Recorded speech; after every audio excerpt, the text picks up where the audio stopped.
Mateja Petric že 26 let v posvetovalnici za učence in starše Novo mesto pomaga otrokom na njihovi izobraževalni in življenjski poti, pomaga jim pri soočanju z različnimi izzivi, zelo dobro pozna njihove stiske, strahove, pa tudi sposobnosti in veščine. Seveda bom tudi njo v oddaji vprašala, kako si?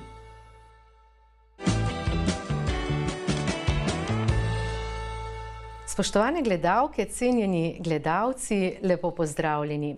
Prijazno vas vabim v najino družbo. Lepo pozdravljena in dobrodošla, Mateja. Lep pozdrav. Glede na to, da se res že dolgo poznava, se bova tikali, tako bo zagotovo tudi to najino druženje veliko bolj sproščeno, pa tudi simpatično.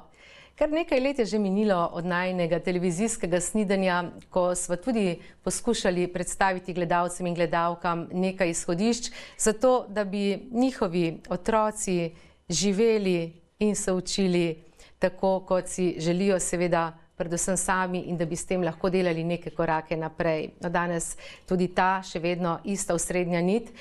Ti imaš ogromno izkušenj na področju vzgoje in izobraževanja. Več kot 26 let si že v posvetovalnici za učence in starše Novo mesto. Predtem si delala spet ogromno let kot učiteljica, zdaj, če bi to seštevali, do kje bi prišli. In zadnja leta si celo tu v več vlogah, si torej svetovalna delavka, pedagoginja, pa tudi direktorica, tako da imaš stik z otroki, pa tudi njihovimi starši iz različnih zornih kotov. Ampak če narediva na začetku eno tako mini retrospektivo, 45 let namreč že obstaja posvetovalnica za učence in starše, se sliši veliko, pa vendarle, kaj se je v tem času zgodilo, če narediš en tak res hiter prelet? Ja, moram reči, da so zelo opazne spremembe danes in pred 26 leti, ko sem vstopila v posvetovalnico in začela z delom oziroma začela se srečevati z otroki, mladostniki in starši, pa danes je kar precej razlike. Največjo razliko vidim v času. Izpostavila bi čas, kot da bi danes čas tekel veliko hitreje, kot je tekel v preteklosti. Poleg tega zaznavam razlike v medsebojnih odnosih, v vrednotah, ki živijo med mladimi v šolah, tudi v družinah. Skratka, pomembne, zelo pomembne stvari, ki vplivajo na celostno funkcioniranje ali posameznika ali družine, so se v teh 20 in več letih spremenile. In to seveda vpliva na tempo življenja, na naše reakcije, na naše vedenje, na naše odnose, sodobni čas. Zagotovo ste zaradi vsega tega, kar praviš, se tudi vi morali prilagajati. Zdaj to osnovno poslanstvo je res skrb za otroka bila. Ta skrb je bila pomembna pred leti, pa je seveda še danes, ampak tudi pri vas je torej kot na tej strokovni ravni potrebno nenehno prilagajanje, iskanje verjetno novih poti in teh novih stičišč, kako poiskati skupne, ja, tudi vrednote, tudi tehnike, tudi metode in prebujati v teh malčkih in ne samo malčkih njihove morda skrite speče potencijale. Če praktično poveš, kako sploh to zgleda, kako sploh pride nekdo v stik z vami, ali poiščejo ta stik najprej in pomoč starši, ali je to šola oziroma svetovalna služba v šoli, kaj najpogosteje? Naša posvetovalnica za učence in starše Novo mesto, ki je ustanovljena s strani Mestne občine Novo mesto, delujemo pa tudi na področju 13 sosednjih, torej sprejemamo otroke in mladostnike iz 13 sosednjih občin, je javni zavod in je ustanovljena kot inštitucija, ki pride naproti pri preventivnih ukrepih, pa tudi pri kurativnih. Naš namen sodelovanja s starši je predvsem, da sprejmemo vsakega, ki potrka na naša vrata, ki nam zaupa in ki verjame v to, da bo pri nas dobil nasvet, pomoč, Ne upam si reči receptov, ker receptov ne pišemo, ne izdajamo, iščemo pa poti skupaj z otrokom, starši, kako bi prišel iz dane situacije, stiske, težave, ker obračajo se na nas takrat, kadar se znajdejo v družini ali posameznik v določeni stiski, v težavi, ali je vezana na vedenjsko področje, čustveno, psihosocialno, učno področje. No in prej, ko si omenila, v čem je tudi razlika. Ko sem začela z delom v posvetovalnici, sem večinoma delala kot svetovalna delavka na učnem področju. Danes so na učne težave otrok in mladostnikov, ki nas obiskujejo, nacepljene tudi čustvene, vedenjske, pogosto družinske stiske, težave. Tako da rešujemo v bistvu, če smem temu reči, kot en paket skrbi, težav, s katerimi se starši obrnejo na nas. Pridejo do nas tako, da nas pokličejo po telefonu ali nas poznajo iz nekih srečanj na šoli ali iz določenih prispevkov in nas poznajo, torej nas pokličejo ali pa jih usmerijo na nas strani šole, vrtcev, srednjih šol, ker jemljamo otroke, kot sem rekla, iz različne starosti in z različnimi razlogi v obravnavo. Naš prvi stik zelo, zelo pomembno se nam zdi in vse strokovne delavke posvečamo temeljno skrb odnosu in sodelovalnemu procesu. Ker če starš in otroki nas obišče, začuti sproščen, topel, zaupanja vreden odnos, potem postane naš v navednicah in lahko sodelujemo z njimi, lahko pridemo naproti, lahko skupaj z njim iščemo rešitve. Jaz zatrjujem in vsakemu vedno povem, in to z veseljem povem, da vselej obstajajo rešitve, poti iz stisk in težav. Seveda je pomembno, da smo jih najprej pripravljeni priznati, se soočiti z njimi in potem iskati rešitve. In delati korak za korakom. Tako je. Ko poslušam, kaj vse počnete, pomislim na to, da je vaša vloga strokovnega delavca, delavke drugačna, kot je bila nekoč, da je veliko širša, da je veliko več tudi na eni strani odgovornosti, na drugi morda, ne bom rekla zahtev, ampak pričakovanj. In da je verjetno tudi vse več teh, ki želijo priti v stik z vami. In omenila si vrata, torej vem, da vrata imate res na stežaj odprta za vse, ne samo za šolarje v smislu osnovnošolskih otrok, ampak od vrtičkarjev pa tja do dijakov, ne vem, morda celo študentov.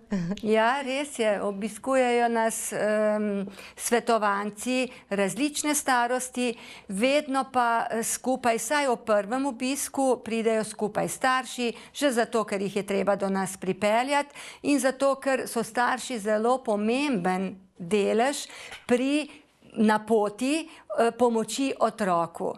Namreč, če samo sprejmemo na razgovor in v obravnavo otroka, brez da bi svoje ugotovitve, opažanja podelili starši in podelili svoje razmišljanja, ugotovitve o otroku še starši, pa tudi pogosto oziroma v večini ali skoraj da vedno tudi šolo, tako je najboljši otrok, najbolje ga lahko opremimo, če ga opremimo z naše strani, starševske, šolske, da lahko pristopimo celostno do njega in mu pomagamo. Ja, različne starosti, zato je tudi mi imamo zelo odgovorno svetovalne delavke, strokovne delavke, ki smo zaposlene, smo sicer po profilu vsaka po svojo stroko negujemo, hkrati pa seveda se izobražujemo vedno znova in se učimo nenehno in pridobivamo nove informacije z različnih področji, ki jih potrebujemo. Kot sem že omenila, predvsem to sodelovanje, empatičnost, komuniciranje, pa seveda ne moremo tudi mimo stroke, psihologija, pedagogika napreduje. Ne morem mimo tehnike, tehnologije. Ko sem prišla v posvetovalnico, sva z otrokom uporabljala papir in svinčnik.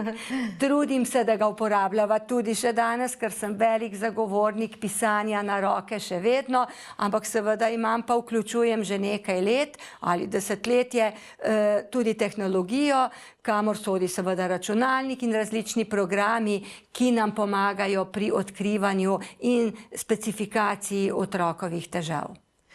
Ja, tudi ta razvoj na področju informacijske, komunikacijske tehnologije je šel vrtoglavo hitro naprej. Sem pred dnevi v eni predavalnici videla grafoskop in se mi je kar milo storilo. Sem rekla, kje so že ti časi, ne? Ker je zdaj, seveda so te pametne table in tako naprej.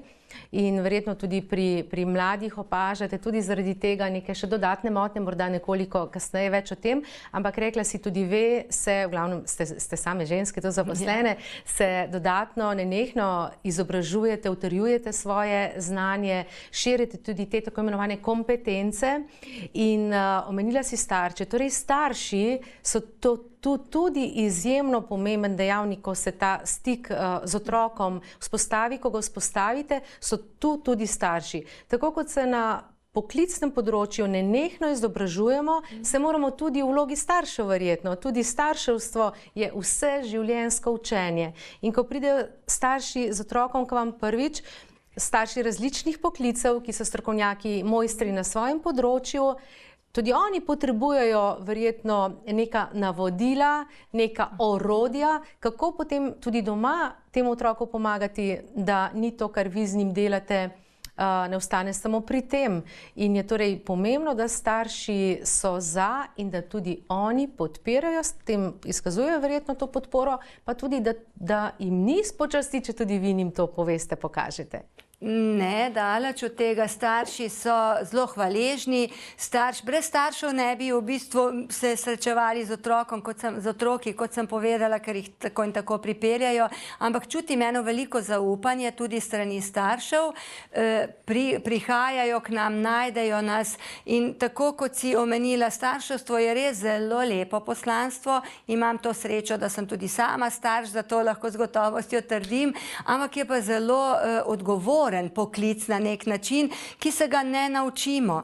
Zato smo vedno znova iskalci informacij, ko se nam zatakne navadno. Takrat nas poiščejo, takrat nas povprašajo, takrat stremijo k rešitvam, k nasvetom in moram reči, da so zelo dobre, v večini zelo dobre izkušnje, da so starši res v večini nimajo prevelikih pričakovanj, včasih tudi v smislu, da bi predali samo otroka, pospremili, predali otroka, da se mi z njim pogovorimo in da oni odpeljajo domov otroka, ki se bo drugače vedel, ki bo drugače čutil, ki se bo drugače učil. To seveda hitro razčistimo med seboj, da to ni možno. To se zgodi redko, ampak v večini so pa pripravljeni, seveda zdaj se srečujemo vse bolj mladimi starši, če jaz gledam svojimi očmi, in so hvaležni in pripravljeni sprejeti nasvet, kako otroku pristopiti, ko ga učijo poštevanko, če omenjam svoje pedagoško področje, kako ga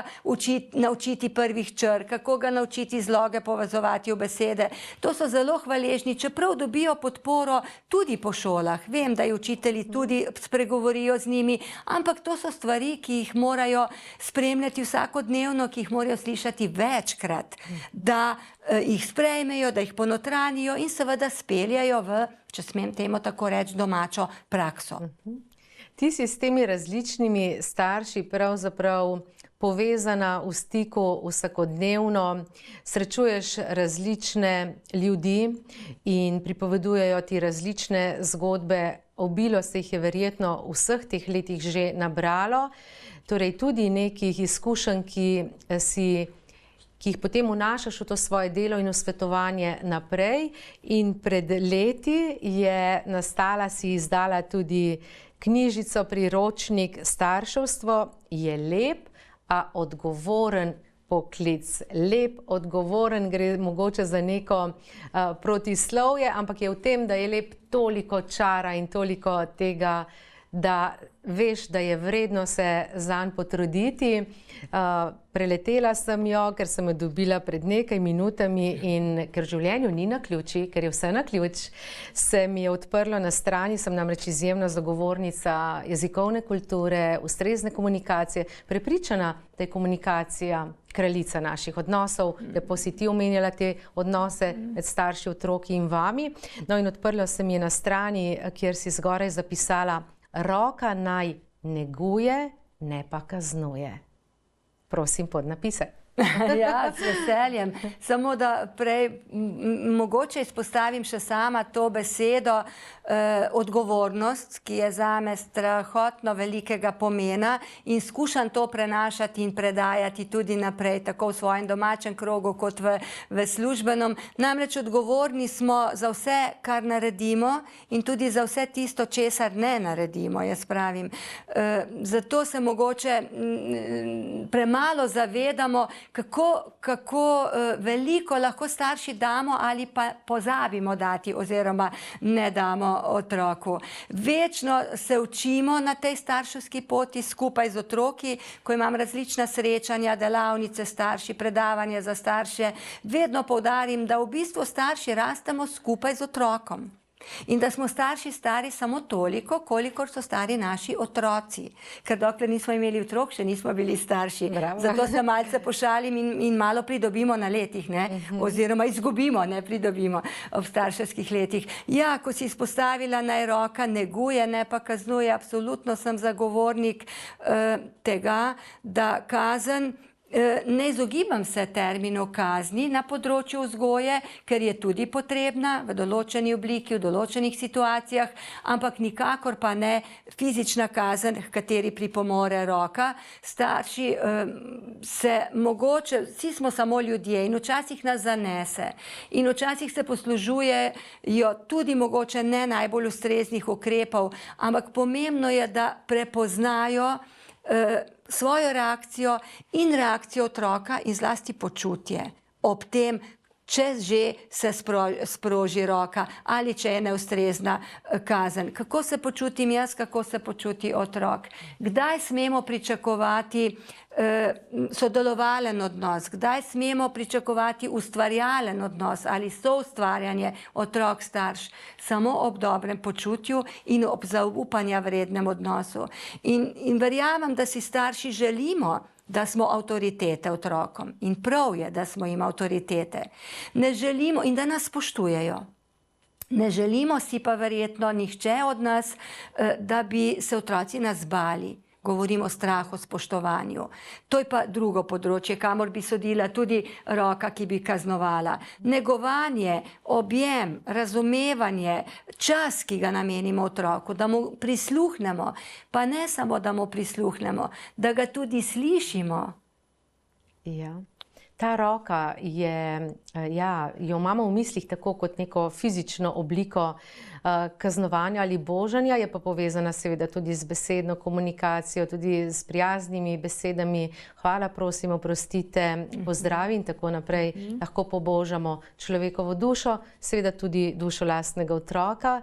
In ko se tega zavedamo in delamo tako, zagotovo tudi skupaj soustvarjamo boljšo, bom rekla, klimo v primarnem, družinskem okolju, v tej osnovni celici, pa verjetno potem tudi v šoli, vrtcu, v službi in družbi in tudi pri vas. Ne moreva, Mateja, mimo iztekajočega se obdobja, ki na nek način delno še vedno traja. Veliko je bilo seveda o tem tudi razmišljanja strokovnjakov, kaj je ta čas, korona čas, prinesel družbi, tudi otrokom, oziroma kako je nanje vplival. Vi opazite pri svojem delu v posvetovalnici kaj več stisk, težav, morda učnih, pa tudi kakšnih drugih, tudi vedenjskih, socialnih, zdaj, ko smo se soočali s to nenavadno situacijo pravzaprav? Hvala za to, zelo pomembno in težko vprašanje, lahko bi rekla zame, težko, na katerega pa lahko odgovorim, da je zelo, zelo velike spremembe so se zgodile v obdobju zadnjih nekaj let, zadnjih 2 let, 3, pa še toliko bolj. Ko si me prej popeljala na začetek svoje poti v posvetovalnici, sem se ta hip spomnila, kako je delo potekalo bolj načrtovano, na ure, naročen otrok in sledili smo tem načrtom. Danes se nam ti načrti sproti nekako na nek način rušijo, zato ker je vsakodnevno toliko sklicev, toliko stisk, toliko želja po obisku v naši posvetovalnici, da preprosto težko rečem, lahko vas sprejmemo čez 2 meseca, tako kot bi ta načrt, ki je bil pred leti, nekako potekal, če bi lahko tako potekal.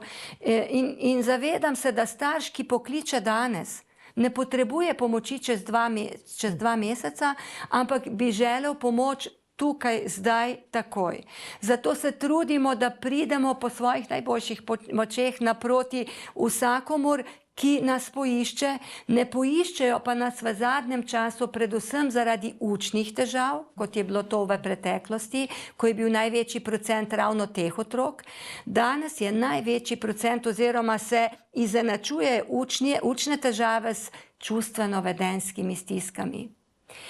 Če samo se sprehodim, danes je sreda, skozi ta teden, lahko rečem, da smo v tem tednu vsak dan imeli vsaj sama, jaz 5 do 6 klicev v stiski, ko bi starši ob mojem načrtovanem urniku želeli priti na vrsto čim prej. In tako je tudi pri vseh strokovnih delavkah, pri mojih sodelavkah in resnično težko želimo in smo pripravljeni, ampak včasih težko v času, ki ga starš pričakuje, pridemo naproti vsem zmožnostih in zmogljivostih, ki jih imamo. Vsekakor te čustvene stiske, ki se kažejo zaradi tudi na socialnem področju, ko so bili otroci toliko časa doma, so se odučili, če lahko ta termin, ne vem, če ti bo všeč kot slovenistki, ampak odučili socialnih stikov, navezovanja stika s sošolci, pristop do učiteljice. Pozabili so na tiste čudežne besede, ki si jih prej omenila. Prosim, hvala, da počakajo, da znajo sprejeti dinamiko skupine. To se kaže v bistvu pri otrocih vseh starosti. Ne glede na to, ali je prvošolec, petošolec, osmošolec. Potem pojavljajo se zaradi teh negotovosti v vsakodnevnih situacijah okoli nas, v širšem svetu, posebni strahovi. V tem tednu, ko sem omenjala, mi odmevata 2-3 klici staršev, ko je otrok strah vojne, ker se dogaja v našem okolišu. Prvošolka ima težave s odklanjanjem šole zaradi strahu, da nas ne zajame vojna. Srednješolec ima težave s prehranjevanjem, z motnjem hranjenja. Skratka, na različnih področjih se zrcalijo te stiske, te nerazčiščene misli, s katerimi se soočajo, spopadajo otroci. Ne najdejo pa odgovora. Odgovora ne najdejo starši. Čutijo pri starših tudi negotovost, napetost. Odgovora ne najdejo v šoli. Pogosto jim težko damo odgovor tudi mi v našem svetovalnem centru. In kako ne bo ta negotovost res velika in težka in kako se ne bo preraščala v vse večje stiske in seveda vse hujše izražanje vedenja. Samomorilnost občutimo v velikem porastu. Če kdaj je verjetno v tem obdobju še posebej pomembno to aktivno poslušanje, da ne samo, da poslušamo, ampak tudi slišimo in da vprašanje, kako si, ne ostane brez odgovora. To tvoje vprašanje mi je zelo, zelo všečno. Kako premalokrat se vprašamo, kako si. Ampak jaz vedno rečem, vprašajmo takrat, ko imamo to, kar si omenila, čas in ko smo pripravljeni tej osebi nameniti pozornost in jo poslušati. Gotovo imamo vsi izkušnje z rutinskimi vprašanjem, kako si, in z odgovorom tudi naučenim, navajenim, vsakdanjim dobro. Ampak za tem dobro najbrž stoji kaj drugega. Kaj lepega, kaj pestrega, tudi jaz bi ti odgovorila. Hvala, dobro, ampak za to dobro se je potrebno truditi.